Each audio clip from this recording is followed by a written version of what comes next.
Hello, my name's Dominic Fonte with Cutler Real Estate. Thanks for tuning in today. As we near the end of the year of 2021, what's the forecast for 2022?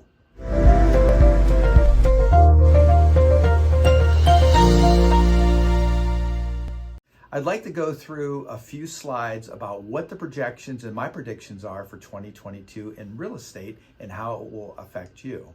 Okay, so let's look at the first slide. So the first slide talks about mortgage rates. If you look over the last few years, which is really still historically low on the rates, but you can see they were up in 2018, where the big spike is in the blue, nearly 5%. Then it dropped all the way down to 2.87, and then it kind of went up to close to 3. So now they're projecting that the end of the year, which is this month, and then the next 3 quarters of 2022, Freddie Mac is projecting the 30-year rate to go up towards 3.6%. Now, what's affecting values are supply and demand, of course. And if we saw between 12 and 20% appreciation, which is not really the norm, and can we sustain that kind of growth? Well, if you look at Freddie Mac, Fannie Mae, Mortgage Broker Association, Zelman, National Association of Realtors, they have their projections of what they forecast for appreciation in 2022. Highs at 7.4, lows at 2.8. The average is 5.1 is their projections. Now, under a normal market, you would see around 3.5% appreciation a year, which is pretty much in line with the cost of living. Now, when you think of buyers and sellers thinking about buying or selling real estate, normally you think about seasonality. What threw a wrench into that is COVID.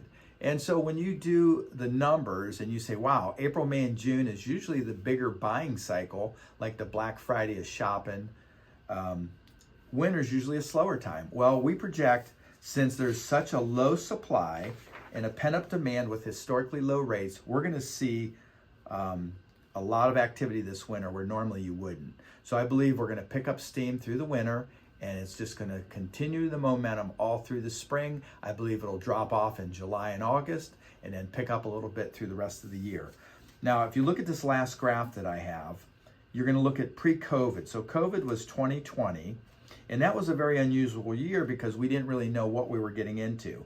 So if you look at 17, 18, and 19, you can see the bell curve. Pretty much every year is in line. If you look at the left side of the line, each one's a little bit lower.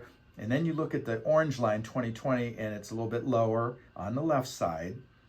And then it drops off because of COVID. Then it kind of bounced back. Now, if you look at the current year, 2021, and we're heading into December now, through October, you notice our inventory, that represents active listing count 2017 to 21. Well, the green is 2021, and that is showing that we have a historic low amount of inventory on the market, and that's what's creating this demand. So in closing, what I'd like to say is we look like we're solid ground moving forward in the real estate market. So I think when you see headlines and things like that, you always got to remember real estate's local. So if you'd like to know more about the local market, feel free to reach out to me. My name's Dominic, and my direct line is 330-418-1535. Send me an email at dominic@dominicfonte.com. Or if you'd like to see my more than 325 star reviews, go to dominicfonte.com.